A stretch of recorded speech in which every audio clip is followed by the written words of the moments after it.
ancient biblical prophets wrote about the future. Today, theologians are poring over those scriptures with a firm belief that their prophecies are coming to pass. Journey now into the world of eschatology on Prophecy in the News with author and lecturer J.R. Church. It's been about a year now since Gary Stearman began writing on the subject of time travel. In our August edition, he has an article called The Symmetry of Time. In our September edition, he has an article called Ezekiel and the Time Machine.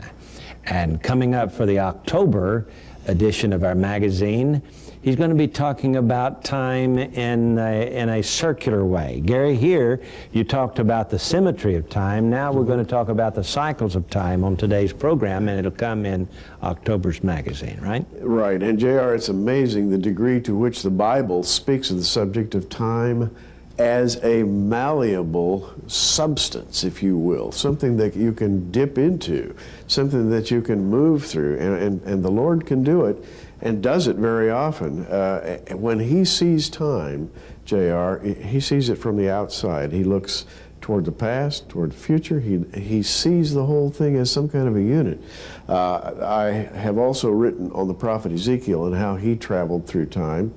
It's fascinating because his machine, everyone knows. I don't think there's a soul on earth who hasn't heard about that wheel within a wheel. Yes. Ezekiel had a wheel, you know, way up in the middle of the air. There's even a song about it.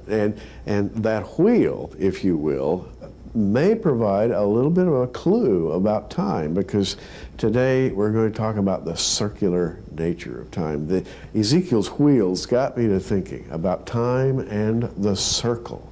And this is what we're going to talk about today, time and the circle as it's presented in the Bible. In the book of Revelation, we have 22 chapters. They are alphabetic in design, and this gives us a clue to the circular nature of time. In chapter 1, verse 19, Jesus says, "Write the things which thou hast seen," that's past, things which are present, and the things which shall be hereafter, future. And the very next verse, he begins talking about the mystery of the seven stars and how they represent seven angels of the seven churches, which he writes to in the next couple of chapters. And Gary, in these letters, we begin with Ephesus, and it works its way around in a clockwise fashion, linear from one city to the next, to the next, to the next, to the next. Till we get down to Laodicea, we have a linear view, and it is circular in nature, isn't it? Absolutely. And this is fascinating because, J.R., we find circularity in the Bible. Now, let me just pose a little historical problem. For centuries, men tried to square the circle. It's very easy to find the area of a square. If you have a square, say 6 by 6 inches, you just multiply the base times the height, and you get 36 square inches, 6 times 6.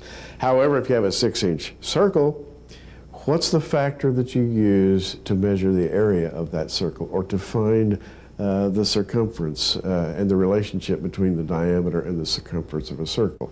Men wrestled with that problem for centuries. Archimedes, the Greek, Pythagoras, the Greek, worked for years to try to find that number, which we now know as pi, 3.14159. And JR, that when I say 3.14159, that number goes on forever. It does not stop. No computer's ever found the end of it, have they? No computer has ever come to the end of that number. It's been calculated to the hundreds of thousands of decimal places. I have a little book here, and in the back of this book you can find pi to 10,000 decimal places.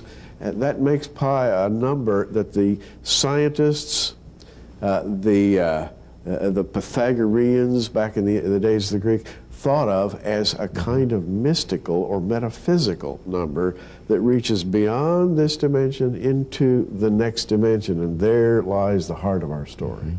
I'd like for you to show the folks that page with 10,000 decimal places at the end of pi. Well, and the interesting thing about it is, for I guess the sake of convenience, we're going to talk about 3.14.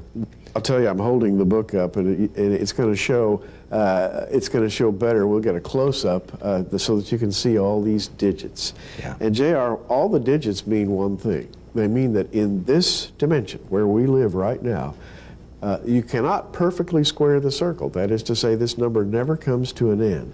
And I can hear the question out there right now, well, how are you going to relate this to Scripture? And it's very simple. The book of Revelation is based on sevens throughout.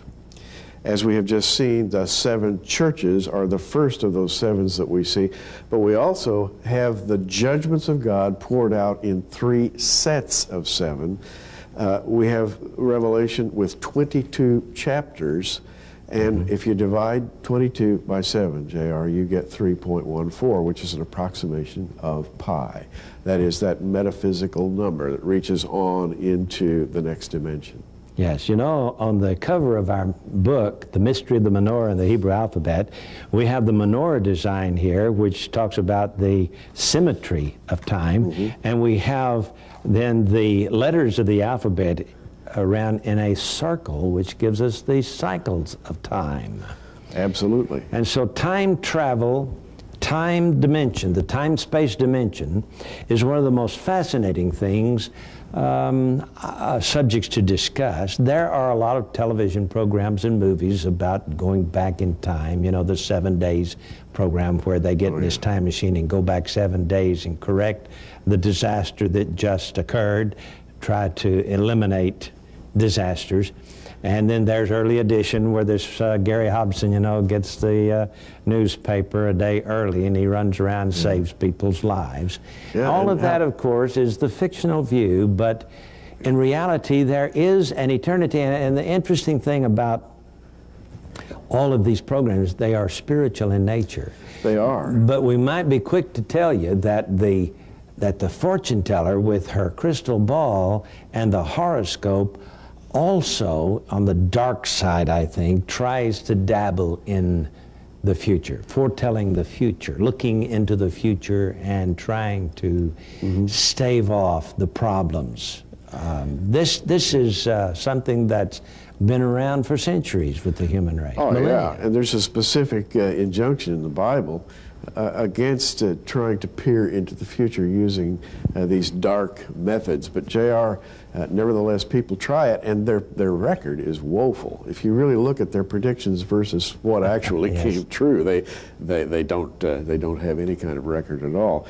The movie The Time Changer, which has a Christian theme, speaks of this idea of traveling through time, and it talks about presenting the gospel in another era, which I think is fascinating. Yes. Now, a couple of years ago, well, let's see, I guess it was the year 2000, a fellow showed up claiming that he was from the year 2036. His name was John Teeter, and he had come back from the future with a lot of outrageous claims that there's going to be a big war, that we're going to survive that war somehow in the year 2036. Computers have to be redesigned or rebuilt, and he has come back to try to get an IBM computer and take it back into the future so that they can redesign the thing. And the interesting thing, Gary, is that he shows a picture of this government-issued time machine. Tell us about it. Oh, yes. Well, the story is the story of one John Teeter, and claims to have come back. He's in the Army in the year 2036. He's sent back here on a mission to rescue an IBM 5100, which they desperately need because they have come out of a war up there. They're trying, and this particular computer, which IBM never marketed, so goes the story, he comes back to pick up, and while he's here, he lives with his own family, his mother and father, and his 2-year-old self. And by the way, they know about him, and it doesn't upset history in any way that he manages to do this.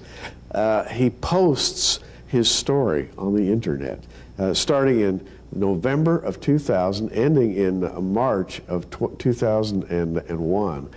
He posts a number of entries on the web telling people, here I am, and here's what I've done, and I'm not going to give you any clues about how you can duplicate what I do, but nevertheless, I'm going to communicate with you. And he even posted on the web here a picture of his time machine. We'll get this on the screen for you. That time machine, JR, has been examined by technical people the world over, and they can find nothing that resembles this in any diagram. So what we have here is a huge fiction, and that fiction has been latched onto and promulgated across the world with such zeal that it just shows one thing. People are interested in this whole subject of time-space right now. But the Bible is the authority on time-space. Yes. Now, this time machine is supposed to use two black holes, is that Yes, right? That that's interact right. with each other to create a warp in time? That's right. We're going to talk about that when we come back in just a moment. So don't go away. We're going to talk about black holes and why Stephen Hawking, the man who developed it, has changed his mind on the subject recently. We'll be back in just a moment. The black hole, does it have anything to do with time? It's supposed to have such gravitational force that it just sucks light right into it and kick it out in another dimension. Is that what's happening here?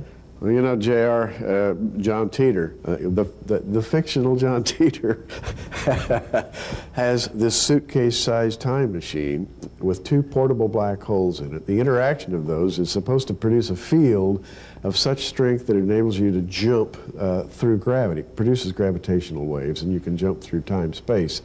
The story is fascinating because it's in the news lately. The CERN, the Swiss nuclear research facility, has announced that it's acquired the ability to develop a black hole and keep it in stasis for a time. And they say that it won't be very long until a miniature black hole can be kept in stasis for a good long time. This, of course, has fueled this story.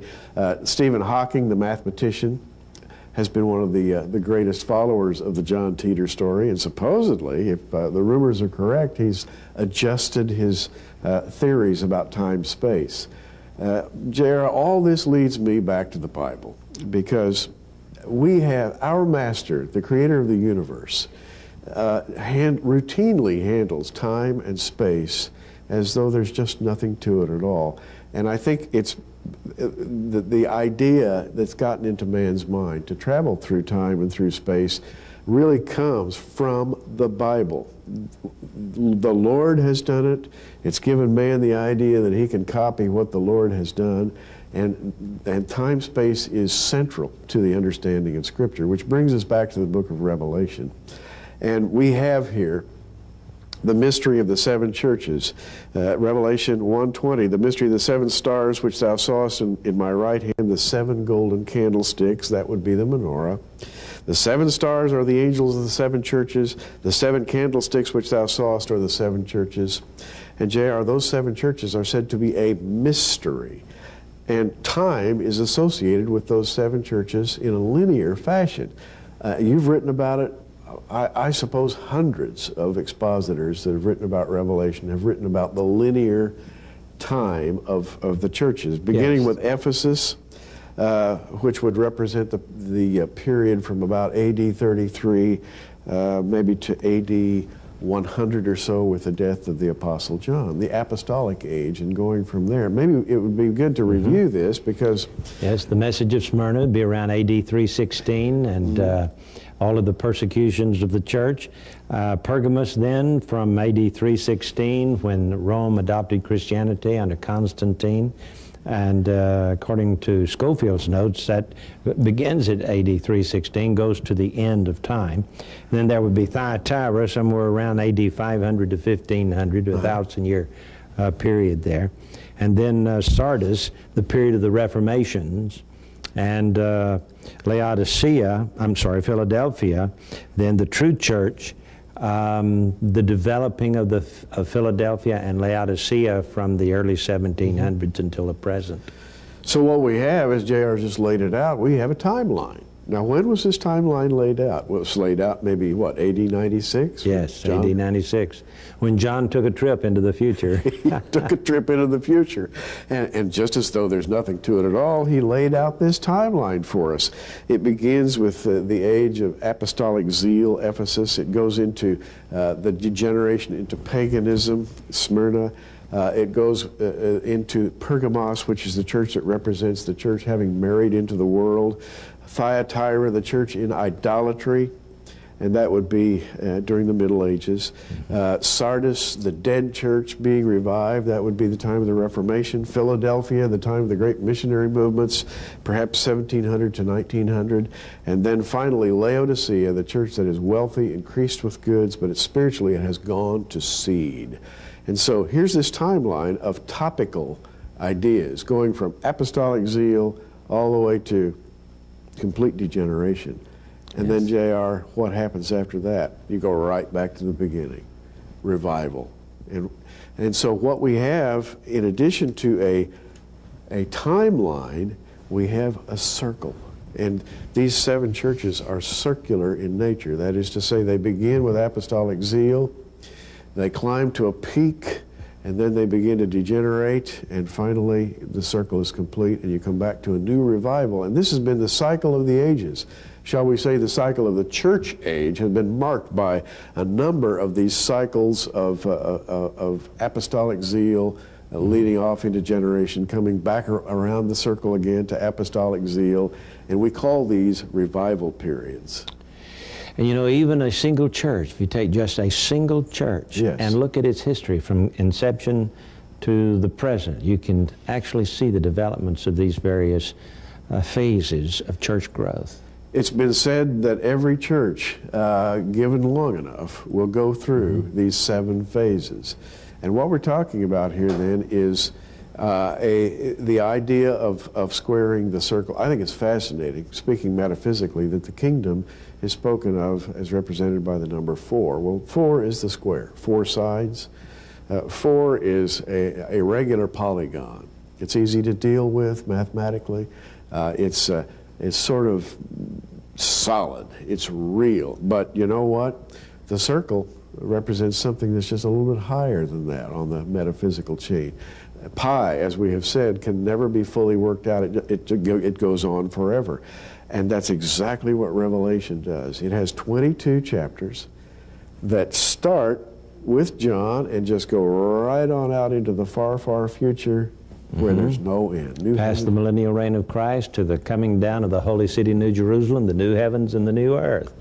Now, the holy city, New Jerusalem, is said to be 4 square. Does that have anything to do with the circle, Gary? Yes, it does, absolutely. 4 square, I think, means that the solution that mathematicians have been searching for down through the ages, in which the squaring of the circle, that is, integrating the square with the circle so that perfection is ultimately achieved, is found in the New Jerusalem. Now, some mathematicians today have squared the circle of the planets, planet Earth, Jupiter, others, with what is called the tetrahedrons. Could you explain that? And without going into too much detail, a tetrahedron is a 4-sided regular polygon, and if you fit one of those inside a sphere, you discover that there are all kinds of wonderful mathematical relationships. Many have said that the riddle to solving the physics problems that we deal with in our age can be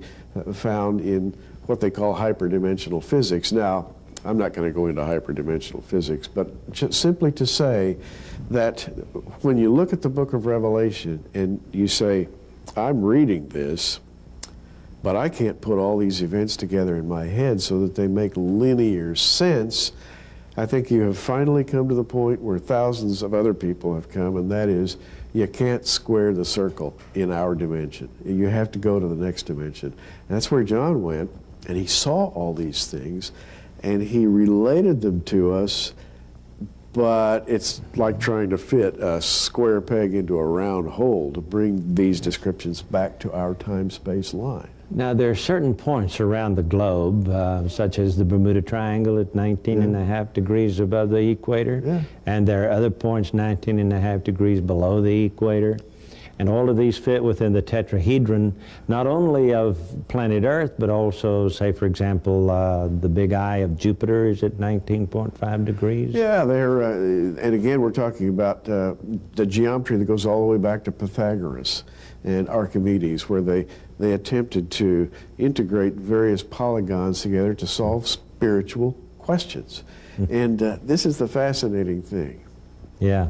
So, the cycles of time are a very real subject, will not be solved by mathematicians or even theologians in this dimension, but one of these days, when this earth turns into heaven, at the moment and the twinkling of an eye, at the last trump, and we hear the shout, come on up here, like John of old, like Ezekiel of old, we're going to be translated instantly into the presence of God. Then we'll understand it. We will. Let me just say one thing. The way to express that is that currently we're trapped in time, but JR, one day we'll be vaulted into eternity, into a new dimension where all these things will make perfect sense to us. Yeah. When I was a little boy, my pastor used to talk about the cycles of eternity. I'd scratch my head and say, what?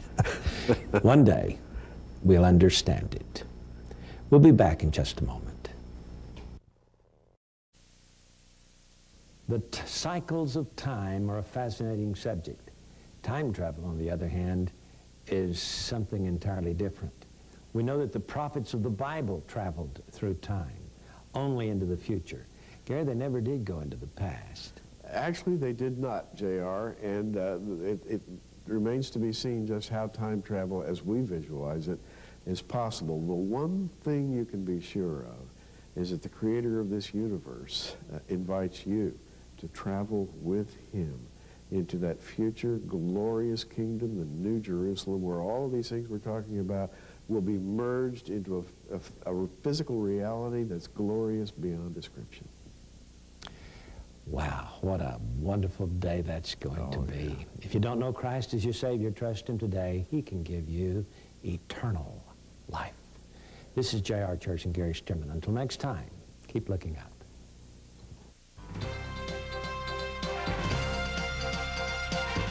Prophecy in the News is a viewer-supported ministry sponsored by our many friends across America and in your area. For your gift of $10, you can receive a special edition of our current program on audio tape, or for a gift of $20, we'll send you our programs on videotape. For either order, call the 800 number on your screen right now.